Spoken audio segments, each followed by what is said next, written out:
Everybody, in today's session, see from today onwards, in next 6 to 7 lectures, we will just cover a theoretical point first, okay, and then later on we will continue with problems. Okay, so in today's session I just want to discuss this particular point, that is Chomsky hierarchy. Okay, so see, this is one of the commonly asked question in TCS paper. Okay, that is write a short note on Chomsky hierarchy. Okay, so what actually Chomsky hierarchy represents is, in theoretical computer science, we are going to learn various types of languages. Okay, so what are the different types of languages that we will going to learn? See, these are not programming languages, these are logical languages. Okay, so what are the different types of languages that we will going to learn in theoretical computer science? Those languages will be represented by Chomsky hierarchy. Okay, now if you learn any language, see, if you want to learn any language, then you have to learn the grammar of that particular language. Okay, so various languages, their grammars and their associated finite automata will be represented by using Chomsky hierarchy. Okay, now see, Chomsky hierarchy comprise of 4 different types of languages and their associated grammars and machines. Okay, in short, what Chomsky hierarchy represents 4 different types of languages. When there comes the concept of language, then automatically along with language we have to study their grammar as well as their respective finite automata. Okay, so first type of language that is supported by Chomsky hierarchy is a regular language. Okay, or it is also called as type 3 language. Okay, then second language is context free language, or it is also called as type 2 language. Okay, then next language is context sensitive language, or it is also called as type 1 language. Okay, and the last type of language supported by Chomsky hierarchy is recursively enumerable language, or it is also called as type 0 language. Okay, now these are what? These are the languages that has been supported by Chomsky hierarchy. Okay, so if you want to study these languages, then obviously if you want to study regular language, then initially you have to first learn regular grammar required for learning that particular language. Okay, so actually next slide, see here, this slide represents grammars and machines along with example. Okay, so regular language, as I said earlier, it is also called as type 3 language, and if you want to study regular language, then you have to learn regular grammar, then right linear grammar and left linear grammar. Okay, so here point is what? Here point is, just a minute, here point is, if you want to study a regular language, then the grammar that we are using for the regular language is regular grammar, then right linear grammar and left linear grammar. Okay, now what you will be able to do after learning regular languages, you will be able to design deterministic or non-deterministic finite automata and finite state operator. Okay, now if you remember, see, in our earlier videos, earlier lectures, in one of the lecture I have discussed classification of finite automata. See, you just try to recall that particular point. There we have discussed 2 different types of finite automata, that is, first one is finite automata with output and finite automata without output. Okay, and then for finite automata with output we have discussed DFA, NFA and NFA with epsilon. Okay, and without actually for finite automata without output we have discussed example, that is DFA, NFA and NFA with epsilon, and finite automata with output examples are Moore machine and Mealy machine. Okay, so actually what actually you will be able to do after learning this regular languages, you will be able to design deterministic and non-deterministic finite state machine. Okay, and this is an example of a raised to star is example of an regular language. Okay, then second language of Chomsky hierarchy is context free language. Okay, and if you want to learn context free language, then we have to study context free grammar. So you have to write like context free grammar is a grammar of context free language. Okay, and if you study context free language, then you will be able to design non-deterministic finite automata and push down automata, and this is the example given. Okay, then next type of language, that is context sensitive language. It is also called as type 1 language. See, this is type 3, then this is type 2, then 1, and finally this is 0. So type 1 language is called as context sensitive language, and grammar of context sensitive language is context sensitive grammar. And after studying context sensitive language, you will be able to design linear bounded automata, and a raised to n, b raised to n, c raised to n is an example of linear bounded automata. Okay, and finally type 0 language is called as recursively enumerable language. Its grammar is called as unrestricted grammar, and using recursively enumerable language you will be able to design Turing machine. Okay, and example, you can write any example for that. Okay, now here see, as far as this point is concerning Chomsky hierarchy, they are not going to ask any problem on this. Okay, if question comes, then question will be like write a short note on Chomsky hierarchy for 5 marks. Okay, so if such question comes, then you have to write this description. Okay, it comprise of 4 languages, then what they are called as type 3, 2, 1, 0, and then you have to design this particular table. Okay, so this is all about Chomsky hierarchy. Hello everybody. Hello everybody. Now in this session we will just discuss one more important theoretical point which is usually asked in TCS paper, that is difference between DFA and NFA. Okay, now if you remember, see, in one of our earlier session during discussion of classification of finite automata, we discussed point that both DFA and NFA are examples of finite automata without output. Okay, but usually in the paper for 5 marks they ask this question, what is difference between DFA and NFA? Okay, so let us discuss difference between DFA and NFA here. Okay, so DFA, as we all know, it stands for deterministic finite automata, while NFA stands for non-deterministic finite automata. Okay, now both are transition functions of automata. Okay, actually, as I said earlier, both DFA and NFA are a kind of automata. Okay, but in DFA the next possible state is distinctly set. Okay, while in NFA each pair of state and input symbol can have many possible next state. Now if you remember, see, we have already discussed few examples of designing DFA, right? So if you remember, again, see, in one of the example during discussion, what I said, while designing DFA you have to take care of one point, that is after completion of designing DFA you have to verify whether each and every state of DFA is complete or not.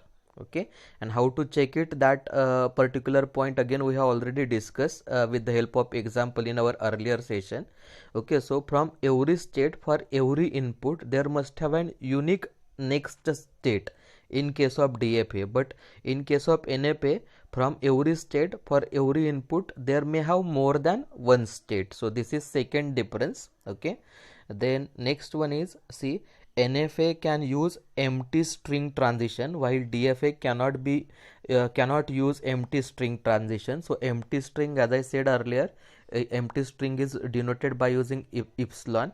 So NFA in NFA on transition we can write epsilon, but in case of DFA on transition it is not possible for us to write epsilon. Okay, then difference number 4 is NFA is easier to construct while it is more difficult to construct a DFA. Okay, means designing of NFA is slightly easy as compared to designing of DFA. Okay, now designing a problem of DFA we have already discussed. Okay, and as I said earlier, if you want to design a DFA, then you must be logically very strong, right? So as far as a complexity level is concerning, it is always easy to design NFA than that of DFA. Then difference number 5 is, see, backtracking is allowed in DFA, while NFA it may or may not be allowed. Okay, what exactly backtracking is, that particular point we'll discuss in our subsequent videos in detail. Okay, then difference number 6 is DFA requires more space while NFA requires less space.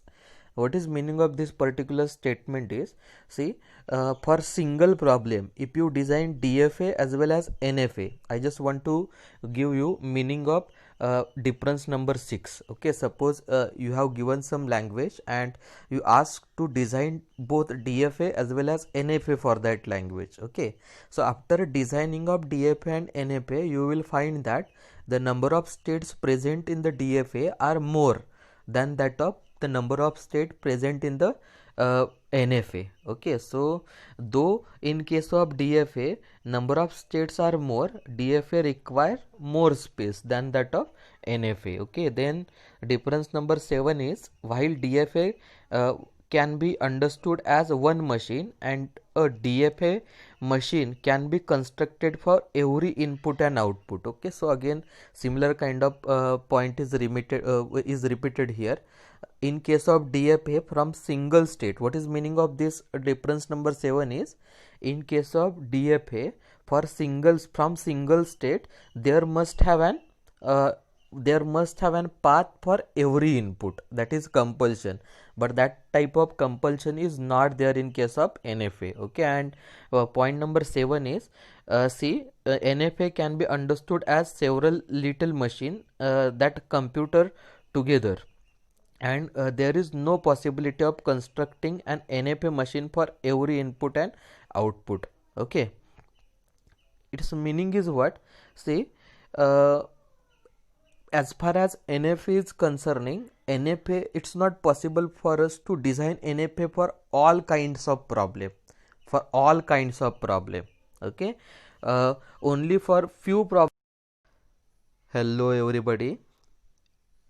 In this session, we will just discuss one more important theoretical point which is usually asked in TCS paper, that is difference between Murray machine and Mealy machine. Okay, now see, if you remember in one of our earlier session, we have discussed a point that Murray machine and Mealy machine are the types of finite automata with output. Okay, during classification of finite automata, again there we have discussed this point, that is Murray machine and Mealy machine are kind of finite automata with output. Okay, now as far as this session is concerning, here we are just discussing theoretical difference. Okay, in our subsequent session we will just discuss mathematical problem as well, how to design a Murray machine and how to design Mealy machine. Okay, so here let us discuss theoretical difference. Okay, now as far as Murray machine is concerning, see, in Murray machine output will be always depend on present state or current state. Okay, while in case of Mealy machine, output will be depend on present state or current state and present input as well. Okay, so this is first difference. Okay, then second difference is, in case of Murray machine, if input changes then output does not change.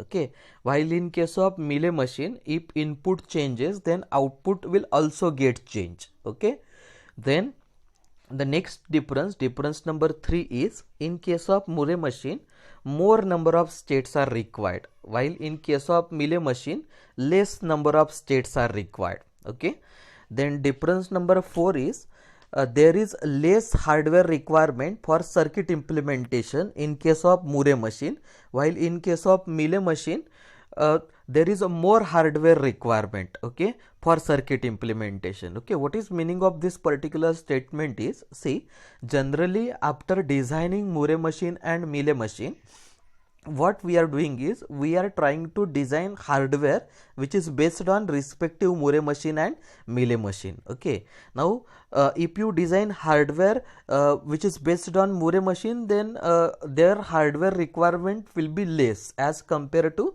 Mealy machine. Okay, then next difference is, Murray machine reacts slower to input. Okay, means what? See, Murray machine takes input one by one, Moore machine does not have an ability to take multiple inputs at the same time. Okay, unlike that, in case of Mealy machine can take multiple input at the same time, and because of that reason, Moore machine is slightly slower than that of Mealy machine. Okay, then difference number 6 is, in case of Moore machine, synchronous output and state generation will be there, while in case of Mealy machine, asynchronous output generation will be there. Its meaning is what?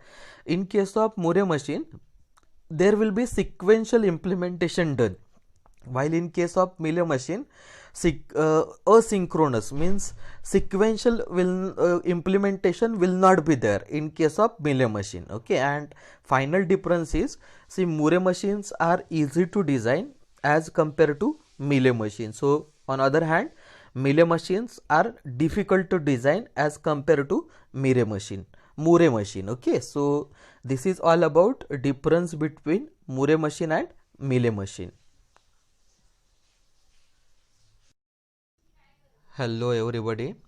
Okay, so in this session we will just discuss one more important theoretical point on which usually question will be asked in TCS paper.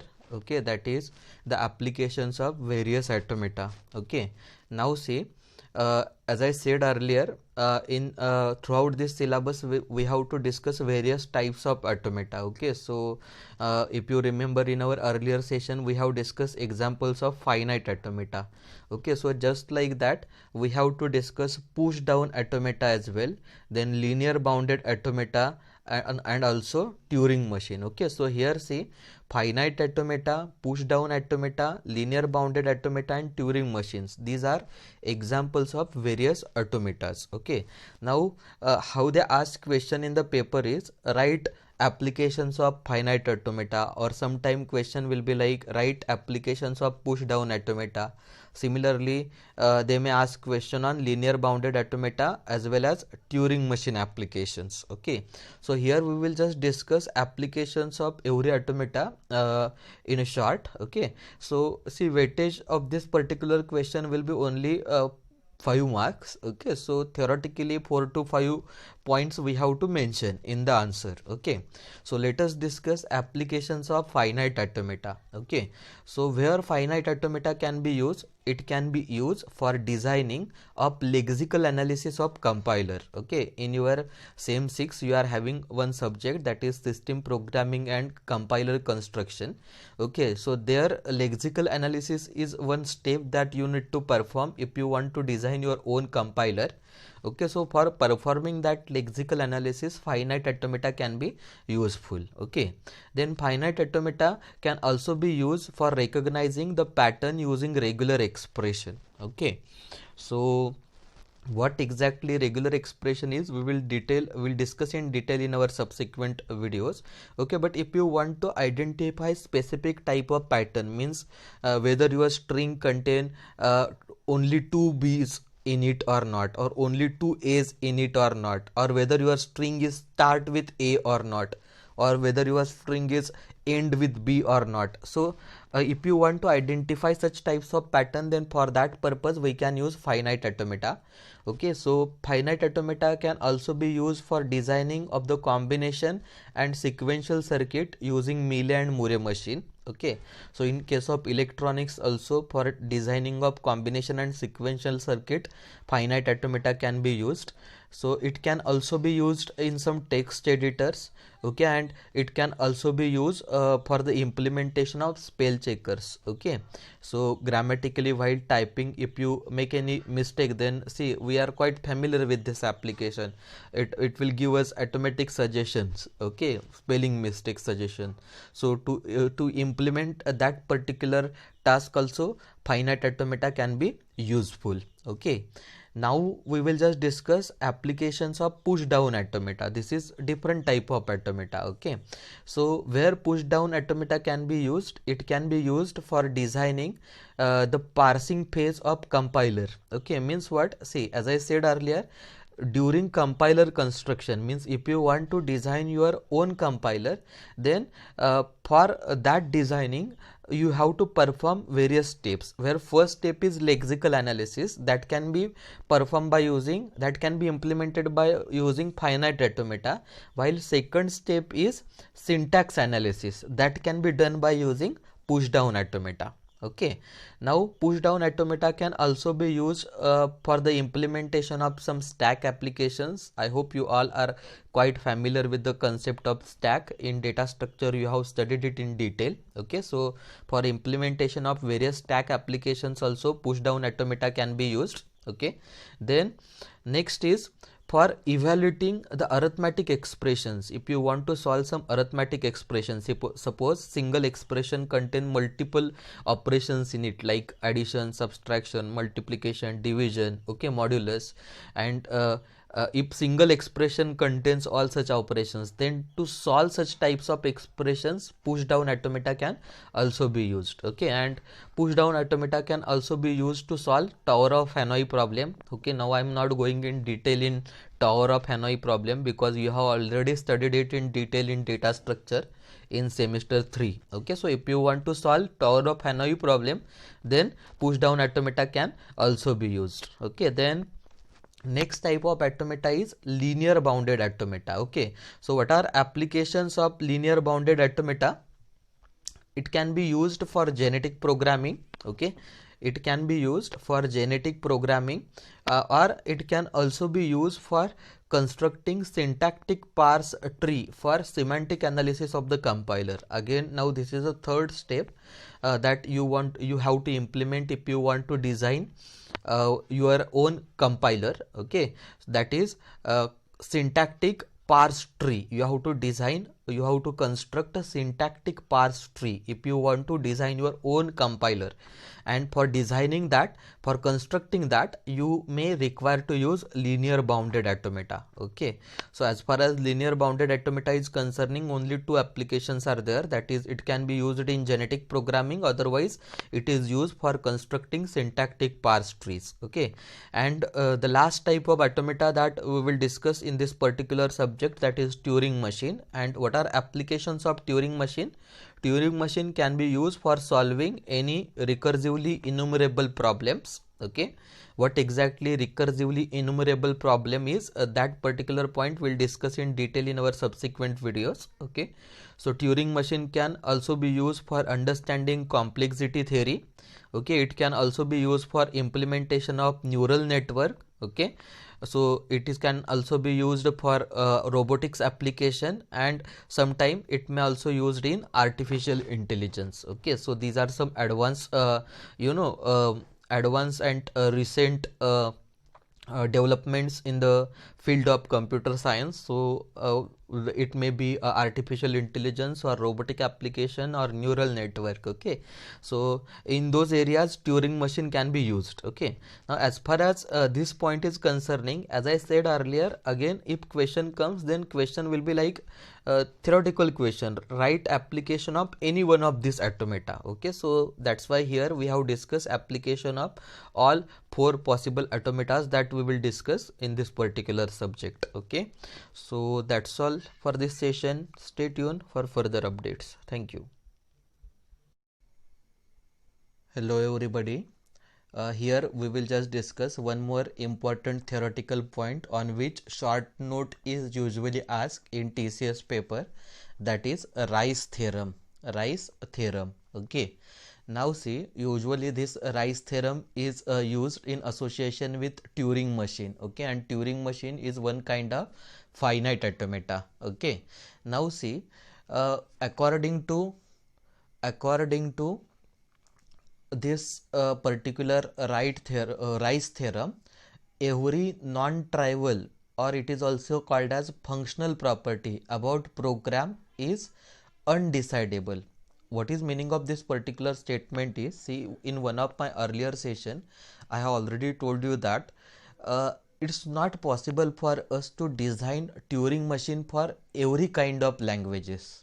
Okay, I want to repeat this statement. It is not possible for us to design Turing machine for all kind of languages. Okay, we can design Turing machine for some specific kind of languages, but not for all. Okay, and if it is not possible for us to design Turing machine for certain type of languages, then we can call it as an undecidable language or undecidable program. Okay, now according to Rice theorem, every non-trivial functional property about program, if see for program various types of properties are there, okay, and every non-trivial and functional property of program is always undecidable.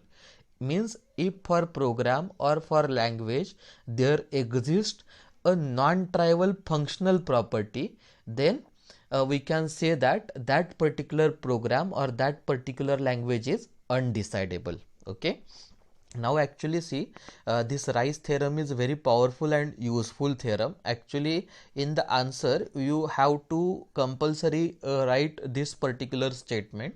Okay, this is actually a statement of Rice theorem to show that some properties are undecidable. Only we need to show that that particular property is non-trivial and functional. Okay, means what? In simple word, if it is not possible for us to design Turing machine for some type of languages, then what we have to show according to Rice theorem, that particular language is having some properties which is non-trivial and functional. Okay, if some sort of languages are having properties which are functional and non-trivial, then it is not possible for us to design Turing machine for that type of languages. Okay, slightly complicated point to understand, but if you find it difficult, then I recommend you to please remember this statement as it is. Okay, because nobody is going to ask you any problem on Rice theorem. If question comes, then there will be only short note and you have to write this particular statement. Okay, now here one example is given, okay, of property, whatever property that we consider in our previous slide. Okay, here one example is given. Okay, suppose consider a example of property where program accepts a finite number of string. Okay, if you remember, see what is finite string, what is infinite string, what is finite automata, what is infinite automata, we have already discussed in our earlier session in detail. Okay, so here which property we are considering? Property is program that accept finite number of string. Okay, now if this particular property is non-trivial and functional, if this particular property, see, if this particular property is non-trivial and functional, then it is not possible for us to design Turing machine for this. This is actually a statement of Rice theorem. Okay, now here question arises that whether how to decide whether this particular property is functional or non-trivial or not. So for functional, what description they have given? It is about the language accepted by the program and not the details of the code of the program. Okay, means program means, see, always programs are having two parts in it. That is, first one is language and second one is actual code of that particular program. Okay, so as far as TCS is concerning, we are not going to write code of the program. What we are dealing with as far as TCS is concerning, that is the language of the program. What is language? Again, we have already discussed in detail. Okay, similarly the property which is non-trivial, what description they have given? Some programs accept finite number of string, okay, and some accept infinite number of string. Okay, so it's not the case like all programs accept finite or all programs accept infinite. It is not the thing. Okay, some programs accept finite and some program accept infinite. Okay, now see, if it is not possible for us to design an algorithm, okay, algorithm means, now here general statement is given, that is, for in our language we can say like, if it is not possible for us to design a Turing machine for particular kind of program, okay, then it cannot be analyzed or it is not possible for us to write any algorithm for that. Okay, What is meaning of this particular statement is, for any program, if you are not able to write algorithm, then obviously it is not possible for us to design Turing machine for that. Okay, so this is all about the Rice theorem. Okay, I hope that you may find it difficult to understand. Okay, so if you find it difficult, then just you just remember this 4 to 5 statement. Okay, because if question comes, then that question only for either 3 marks or for 5 marks. Okay, maximum. So you have to write statement. So as I said earlier, this particular statement is important. You just try to remember this particular statement, and if possible try to remember this example as well, and description of functional property and non-trivial property. Okay, so this is all about Rice theorem.